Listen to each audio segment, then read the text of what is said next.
Myth बताइए जरा आप। पहली मिथ तो ये लोग कहते हैं कि जी किस टाइम करना चाहिए लॉ ऑफ अट्रैक्शन के लिए। भाई एक माँ के लिए, अब उसका बच्चा बीमार है या उस माँ को चाहिए, वो कह रही कि मुझे अपने बेटे को कलेक्टर बनाना है, आईएएस बनाना है, वो सिर्फ 24/7 रहती है जोन में कि सिर्फ 15 मिनट के लिए जोन में रहती है? हम पूरे टाइम ही रहती है। याद रखिएगा, हम क्या बावलापन कर रहे हैं, अदरवाइज मत लीजिएगा कि मैं सुबह उठकर 15 मिनट के लिए कहूंगा I am attracting money, I am attracting money, और बाकी 23 घंटे में बावलापन करूंगा। यानी कि मैं 15 मिनट में इंसुलेशन करूंगा और 23 घंटे इसके ऊपर एसिड डालूंगा इस इंसुलेशन के लिए, बचेगा यहाँ कुछ? अरे 24/7 उस जोन में रहिए, वो मैं टेक्निक बता दूंगा, आप उसी जोन में रहिए कि मेरे लिए हो रहा है, ये मेरे लिए हो रहा है। जिस दिन ये सर्टेनिटी आ गई और उसी जोन में आप रहेंगे, आप बेकार के जो सेल्फ डाउट का जोन है उसे खराब तोड़िए।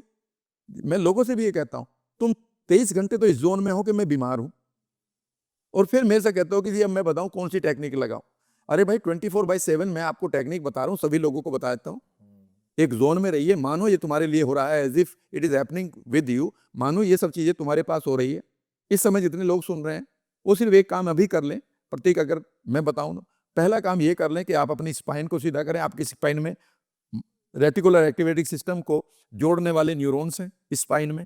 आपका ब्रेन और आपका माइंड और आपकी रीढ़ की हड्डी एक ही मानी जाती है। आपकी रीढ़ की हड्डी का और आपके ब्रेन का एक ही डॉक्टर होता है। बिल्कुल। तो आप अपनी स्पाइन को सीधा करें, ठीक है ना, कंधों को सीधा करें, मानो आपके लिए जो चीज आप जिज्ञासा ले रहे हैं वो हो रही है। दूसरा, फेशियल एक्सप्रेशन। 80 मसल्स एक विशेष प्रकार का टर्निक इफेक्ट बनाती है आपके ब्रेन के साथ। इसका मतलब ये होता है कि जो आपकी 80 मसल्स महसूस करेंगी वही आपका ब्रेन और रेटिकुलर एक्टिवेटिंग सिस्टम मान लेगा। तो अपने चेहरे पर भाव लाएं कि आपके लिए हो रहा है।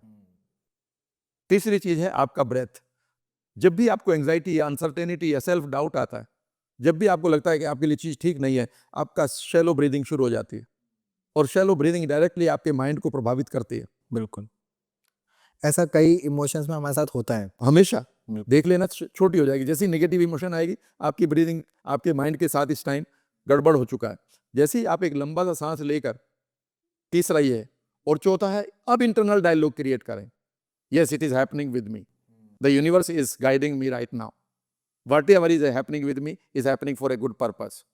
ठीक है ना, I'm getting closer to my goals, I'm able to see my celebration on my highway। इतने बढ़िया इसे प्रेजेंट कॉन्टिन्यूस में बोले, और जो बोल रहे हैं उन्हें पिक्चर्स में बनाकर इन फीलिंग्स को बड़ा करें और इस जोन को बढ़ाएं। आप ये क्यों कह रहे हैं कि मैं एक इस जोन में रहूंगा कि मैं एक अच्छी जॉब चाहता हूं, ये तो मैं 15 मिनट में रहूंगा जोन, और मेरे पास जॉब नहीं है, मैं इसे रोता रहूं दिन भर। अच्छा, इस समय मैं जोन में बैठ जाता हूँ, I am getting good job, I am getting good job, अब मैं मिलता हूँ, यार कुछ नहीं हो रहा, जॉब वॉब तो मिलती नहीं यार। अगली दफा I am getting good job, फिर मैं आप किसी और से मिल रहा हूँ, यार किस्मत खराब है, जॉब वॉब तो मिलते नहीं, कल फिर करता हूँ। अब क्या खा रहे हो? मैं 1 लीटर दूध डालता हूँ आपके बर्तन में और आप 5 लीटर इसमें गार्बेज डाल देते हो रोजाना। सर्टेनिटी तो है ही नहीं, आप तो सेल्फ डाउट में जी रहे हो। ये मिथ है। आपकी बात से एक चीज़ और समझ में आई जो आज की डेट में बहुत बड़ी गलती लोग कर रहे हैं। जैसे आपने बोला, आपने 5 लॉ बताए। लोग डायरेक्टली 4th लॉ पर जंप भी कर जाते हैं और बहुत जल्दी ज़ोन से बाहर भी आ जाते हैं। तो ये भी कहीं क्योंकि पहले उन्होंने अपनी इमेज नहीं बनाई, उसको खाली नहीं किया अपने पात्र को, डायरेक्ट विजुअलाइज़ेशन पे जंप कर देते हैं। तो विजुअलाइज़ेशन काम कर ही नहीं पा रहा है। नहीं करेगा, कैसे करेगा? अगर मेरे पास ये, मैं एनएलपी में 34 सालों से लोगों को एक ही पढ़ा रहा हूं, your mind will remain in one state at one time, it will not remain in 2 states. आपका मस्तिष्क एक समय में एक ही मानसिक अवस्था में रह सकता है। अगर वो 2 डिफरेंट हैं तो एक में रहेगा। या तो आप डर में है या कॉन्फिडेंस में है, दोनों में नहीं है। सेमी कॉन्फिडेंस और सेमी डर नहीं है। या तो वो कॉन्फिडेंस 100 है या वो 90 रह गया, तो उन्हें कॉन्फिडेंस नहीं है। ये नहीं कि वो सर वो आदमी पूरा है या आधा आदमी है, आधा नहीं होगा। ठीक है ना, पूरा रहेगा। वो सिंपल सी जो हंसी में कहते हैं ना, इधर यू आर प्रेग्नेंट और you are not pregnant. Point. इसमें ये नहीं है कि एनालॉग है, डिजिटल है। तो या तो जब आप, अभी तक तो मैं सेल्फ डाउट में हूं, पता नहीं होगा नहीं होगा। अच्छा, आपने कहा तो मैं कर लेता हूं, फिर मैं आपसे लड़ूंगा, सर मैंने तो 15 दिन से कर रहा हूं आपके लिए, आपके कहने से मुझे तो कुछ नहीं हुआ। फिर वो ट्रेनर भी कहता है यार इसको मैं जवाब क्या दूं, फिर वो नए बहाने बनते हैं, यार तुमने ऐसे करना था, वैसे करना था। ठीक है ना, सिंपल सी बात बताएं हम आपको, आपको एक पर्टिकुलर स्टेट, एक जोन को क्रिएट करना है, and state is everything. State ही है माइंड की जो एक जोन है, वही आपकी सारे के सारे बाहरी वर्ल्ड का पूरी तरह से एक आईना है। जो भी बाहरी वर्ल्ड में आप एंजॉय करना चाहते हैं, चाहे वो नेगेटिव है चाहे पॉजिटिव है, ये पहले तय होगा कि आपकी जोन में उसे तैयार कर रहे हैं। अगर वो जोन नहीं है तो फिर गड़बड़ है। आपने जैसे बोला कि आपको ज़ोन में रहना होता है और आप कभी न कभी इस चीज़ से बाहर आ जाते हो, कभी न कभी बल्कि मैक्सिमम टाइम आप उस चीज़ से बाहर आ जाते हो। क्या इस तरीके की थिंकिंग का असर हमारी रिलेशनशिप लाइफ में भी पड़ता है? क्योंकि आजकल जैसे बहुत हम कॉमनली देख रहे हैं कि लोग अपने रिलेशन को लेकर उतने सीरियस नहीं रहते। वो चाहते भी हैं अच्छे से रहना, लेकिन तब भी बहुत डिस्टर्बेंस उनकी लाइफ में आता है और उनके रिलेशनशिप खराब हो जाते हैं। क्या ये रिलेशनशिप वाला पार्ट इस चीज़ से कनेक्टेड है? पूरी तरह से है। रिलेशनशिप वर्ड से पहले आप आइए। The real word is relate. Relate का मतलब है संबंध रखना, संबंध। ठीक है ना? उससे फिर संबंधित होता है, संबंधी होता है रिलेशनशिप, यही ठीक है ना? तो अगर मैं खुद के साथ ही रिलेट नहीं कर रहा हूँ, मैं अपनी सेल्फ इमेज के साथ ही रिलेट नहीं कर रहा हूँ, मेरी सेल्फ इमेज ही छोटी सी है, तो वो किसी भी अपॉर्चुनिटी को एक क्राइसिस मान लेगी, एक संकट मान लेगी। याद रखिएगा, अगर मैं खुद के साथ ही रिलेट नहीं करना जानता तो मैं आपके साथ कैसे रिलेट करना जान लूंगा। जब आप रिलेशनशिप की बात करते हैं, उन मर्यादाओं को, उन रिश्तों की मर्यादाओं को जीते हैं आप। वहाँ पर कोई टेंजिबल नहीं है, वहाँ पर कोई तार नहीं है कि मैं और तुम बंधे हुए हैं, तार नहीं है, कोई धागा भी नहीं है, कुछ नहीं। वहाँ सिर्फ मर्यादित धागे हैं, यानी कि वो इनविजिबल हैं। और मर्यादा सिर्फ उस आदमी को पता होगी, अपने रूल्स उसे पता होंगे जो एक सेल्फ इमेज को इम्प्रूव कर चुका है। अगर मैं ऑलरेडी 20 जगह से मेरे घाव में से पस बह रही है मेरी बॉडी में से, मैं कैसे आपको हीलिंग दे दूंगा?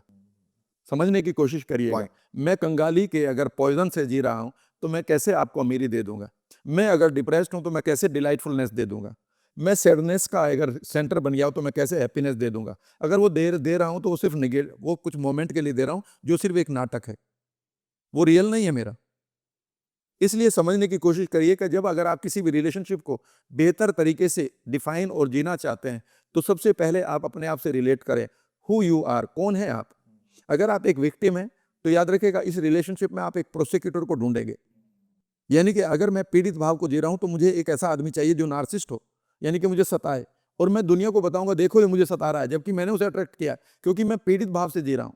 अगर इसे साइकोलॉजी में भी समझे, बहुत ही अच्छी दोस्ती होती है दो लोगों की, एक मैसोचिस्ट होता है, एक सैडिस्ट होता है। सैडिस्ट का मतलब है जो दुख देता है, और मैसोचिस्ट जो दुख देख लेकर खुश होता है। ये रिश्ता बहुत अच्छा चलता है। इसका मतलब यह है कि अभी आप ये इस रिश्ते में हैं कौन, और दोनों ही सैडिस्ट आ जाएं तो रिश्ता टूटेगा, और दोनों मैसोचिस्ट आ जाए तो भी टूटेगा। वो कहता है यू हिट मी, वो कहता है यू हिट मी। तो आपको ये समझना होगा बेसिकली, जब आप किसी रिश्ते को, और एक बात और भी बता रहा हूं, जो आपकी सेल्फ इमेज है वही अट्रैक्ट करेगा दूसरा, उसको कॉम्प्लीमेंट करने वाला, कि उसको ये आदमी इस सेल्फ इमेज को मिल जाए। तो जब भी आप रिश्तों को बेहतर बनाएं तो सबसे पहले आप अपने पॉइजन को खत्म करें अपनी सेल्फ इमेज से, जो मैंने अभी बताया। फिर आप उस रिश्ते के भाव को क्रिएट करें, क्योंकि रिश्ते में कोई धागा नहीं है, कोई चेन नहीं है जिससे मैं आपको बांधूंगा। जब आप कहते हैं मुझे रिश्तों का अभाव है, तो अभाव का मीनिंग कमी नहीं है यहाँ पर। इसका मीनिंग ये है प्रतीक, कि मैं जो रिश्ते के लिए जो मुझे इमोशन चाहिए थी, जो भाव चाहिए थे, उनकी कमी है, उनकी कमी। लोगों की कमी नहीं है। तो जैसा मैं भाव लाऊंगा वैसे ही लोग मेरी लाइफ में आ जाएंगे। हमें इसलिए समझना होगा कि रिश्तों को भी अगर हमें डिफाइन करना है, लॉ ऑफ अट्रैक्शन से बिल्कुल आप उन्हीं लोगों को अट्रैक्ट करेंगे जो आप इनसाइड हैं। तो अगर कोई ऑलरेडी रिलेशनशिप में है, तो वो मैनिफेस्टेशन से उसको अगर ठीक करना चाहता है, अगर उसमें कुछ प्रॉब्लम है, अब जैसे आपने बोला कि जैसे आप इनसाइड हो आप उसे अट्रैक्ट कर लोगे और वो प्रॉब्लमेटिक है, आप उसमें खुश नहीं है, तो उसको ठीक करने के लिए क्या मैनिफेस्टेशन काम आएगा? मैनिफेस्टेशन नहीं काम आएगा, बल्कि आपके सारे कर्म भी काम आएंगे। पहली तो चीज समझने की कोशिश करो, अगर मैं और आप दो लोग रिश्ते में हैं, तो सबसे पहली चीज है कि रिश्ता किस लिए आया है। पहले तो यूं समझिए कि हम रिश्ते को गलत तरीके से ही अट्रैक्ट करते हैं। मजाक लगेगी लेकिन आप ये समझने की कोशिश करिएगा। मैं भी मान लेते डिप्रेशन में हूँ, किसी पार्क में जाके बैठ गया, एक लेडी आ गई, वो भी डिप्रेशन में, वो भी रोजाना उसी बेंच पर आके बैठ गई। हमारी दोस्ती होगी, क्या हो रहा है, मैं डिप्रेशन में हूँ, आप क्यों बैठे, मैं भी डिप्रेशन में हूँ, और हमारी दोस्ती होगी, और फिर आगे रिलेशनशिप होगी। मैं इस रिश्ते में उसे क्या दूंगा, डिप्रेशन। और वो मुझे क्या देगी, डिप्रेशन। और हम दोनों किसी से परेशान थे, डिप्रेशन। तो ये रिश्ता कहाँ जाएगा? थोड़े दिन बाद ये टूटेगा। याद रखिएगा, जीवन में रिश्ता को जब भी बनाते हैं ना, एक मैं मजाक में कहता हूँ, अंधे और अंधे की दोस्ती नहीं है, अंधे और लंगड़े की दोस्ती होती है। एक रास्ता दिखाएगा, ये उसको उठा के लेके चल पड़ेगा। मैं भी कंगाल, तुम भी कंगाल, और हम रिलेट करेंगे किस चीज़ से? अमीरी से नहीं, आप कंगाली से करेंगे। क्योंकि आपने अगर आपको रिलेट करना है पहले तो खुद के साथ रिलेट करिए। इस रिलेशनशिप में 4 चीज़ों को देखना होगा। नंबर 1, इस रिश्ते को जो लेकर चल रहे इसका पर्पज़ क्या है? अपनी कुछ एक नीड्स को पूरा करना जो उसको नहीं पता। थोड़े दिन बाद बताऊँगा उसको फँसाने के बाद। अगर ये नीड है तो ये रिश्ता टूटेगा क्योंकि आपने हिडन एजेंडा के साथ इस रिश्ते को लिया है। तो इसका पर्पज़ क्या है? जब भी आप रिश्ते के साथ जुड़ना चाहें, किसी के साथ जुड़ना चाहें, मेरा पहला रूल याद रख लीजिएगा। पहला रूल है कि मुझे इस रिश्ते में खुद को ग्रो करना है, उस आदमी को ग्रो करना है। अगर ये ग्रोथ के लिए नहीं बना, ये बर्बादी के लिए बना तो इससे हाथ जोड़ लो। आप रिलेट ही नहीं करेंगे। आप तब रिलेट करेंगे कि क्योंकि आपके पास यही नहीं पता कि आपको कहाँ जाना था। आप उस आदमी के साथ रिलेट करेंगे प्लेटफॉर्म पर बैठकर जो आपकी ट्रेन के साथ आपकी मंजिल तक जा रहा। पॉइंट। समझ गए मेरी बात? ये नहीं कि किसके साथ करके भी मैं उसके कार में बैठ जाऊं, उसकी ट्रेन में बैठ जाऊं। भैया मेरी मंजिल है यार, तुम्हारी भी यही है क्या? पहली बात, मैं उस रिश्ते में कितना ये इसकी लाइफ में कंट्रीब्यूट कर सकता हूं और ये मेरी लाइफ में कितना कंट्रीब्यूट कर सकते हैं। ये डिप्रेशन ही देकर मुझे अपना नार्सिज्म देगा, मुझे ये सैडिज्म देगा ये आदमी मुझे, और उससे तो मैं खुद ही परेशान हूँ। वो मुझे क्यों चाहिए? पर वो कहता है नहीं, आई एम इन रिलेशनशिप, मुझे तो आपको ये देना होगा। नहीं, इसका मतलब है आपको यही नहीं पता है कि जब आप याद रखिएगा, नेतृत्व एक वर्ड होता है हमारी हिंदी में। आप खुद का नेतृत्व नहीं कर रहे जब इस रिश्ते में जा रहे हैं। नेतृत्व का मतलब लीडरशिप नहीं होता। नेतृत्व का मतलब है कि जो इस समय आपके नेत्र बता रहे हैं, जो आपके नेत्रों में तत्व है, वह आप गेन क्यों नहीं कर रहे? वो क्यों नहीं रिसीव कर रहे? वो क्यों नहीं प्राप्त कर रहे? आपको दिखाई नहीं दे रहा। लेकिन हम क्या करते हैं कि हमारे इस छोटी सी चीज को एक तरफ रख देंगे, पहले दोस्ती कर लेते हैं, फिर मैं अपने हिडन एजेंडा धीरे से बताऊंगा आपको, और फिर वो रिश्ता खराब होगा। वो कहेगा ये कोई और है, वो कोई और था। ठीक है ना? तो पहली चीज है कि आप इस रिश्ते के पर्पज को ढूंढिएगा। मैं कई बार लोगों से पूछता हूँ शादी कर रहे, पर्पज क्या है? पर्पज क्या है सर? पर्पज ये है कि अच्छी लड़की मिले। क्या क्वालिफिकेशन अच्छी लड़की की? सर गुड लुकिंग हो, टॉल हो, पढ़ी लिखी हो। ओके, वो तो 2 साल बाद एक बेबी आएगा, 2 साल बाद एक और बेबी आ जाएगा। 2 बेबी के बाद में तो खूबसूरती तो रहेगी नहीं, और आपका पर्पज तो खूबसूरती है। बिल्कुल। और माइंड की इस वैल्यू को कौन पूरा करेगा? फिर कोई और पूरा करेगा। आप कहेंगे रिश्ता बिगड़ रहा। रिश्ता नहीं बिगड़ रहा, आपको यही नहीं पता चाहिए था क्या? पहली बात। दूसरी बात है रिश्ते में आइडेंटिटी। आप कैसे आइडेंटिफाई कर रहे हैं इसमें? इस रिश्ते में क्या आप अपने आप को ग्रोथ मेकर का आइडेंटिटी ले रहे हो या एक विक्टिम की आइडेंटिटी ले रहे हो? वो कहता है मैं तो विक्टिम बन रहा हूं, तो खत्म हो गया रिश्ता। तो रिश्ता बचा कहाँ है? पेपर्स पे हो सकता है, शादी भी अगर है तो। वैसे तो आप रिलेट कर ही नहीं रहे, क्योंकि मैं कोई और हूं, तुम कोई और हो। तीसरा, इस रिश्ते के लिए इंपॉर्टेंट क्या है? कभी आपने सोचा ये डिस्कस किया? What is important for us now? मेरे लिए, हमारे लिए इंपॉर्टेंट है लंबी उम्र, सेहत, पैसा, रिश्ते।